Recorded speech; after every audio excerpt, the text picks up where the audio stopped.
இன்னைக்கு ஒருவேளை நம்முடைய வாழ்க்கையில இந்த தனிமையில யாராவது நீங்க மாட்டி ரொம்ப துக்கமா இருக்கலாம். ஒரு வெளியில நீங்க முகத்துக்காக, மனுஷனுக்காக, தோற்றத்துக்காக நீங்க சிரித்து கொண்டு, இயல்பாக பேசிக்கொண்டு, நடந்து கொண்டு, எனக்கெல்லாம் ஒன்றும் பிரச்சனை இல்லை அப்படின்னு நீங்க அப்படியே வாழ்ந்துட்டு இருக்கலாம்.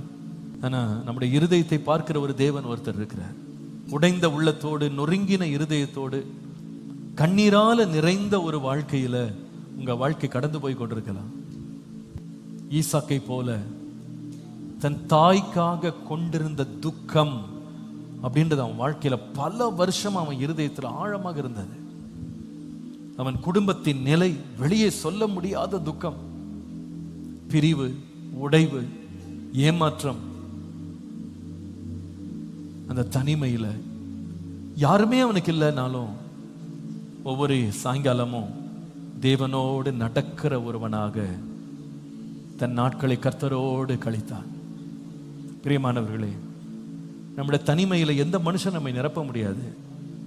ஆனால் தேவனோ தியானிக்கையில் இருதயத்தில் அக்கினியை மூள வைத்து நம்மை தொடர்ந்து முன்னேற பண்ண தேவன் வல்லவராக இருக்கிறார்.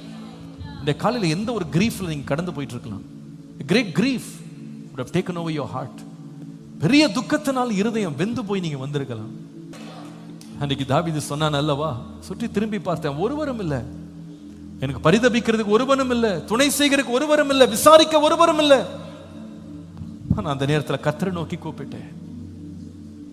அவர் எனக்கு அடைக்கலமாக மாறினார், என் துணையாக மாறினார், என் வலப்பக்கத்தில் எனக்கு நிழலாக மாறினார். அல்லேலூயா. யாரும் வராத பாதையில் என் தேவன் என்னோடு கூட வந்தா. நீங்க தனிமையா வாழ வேண்டிய அவசியம் இல்லை.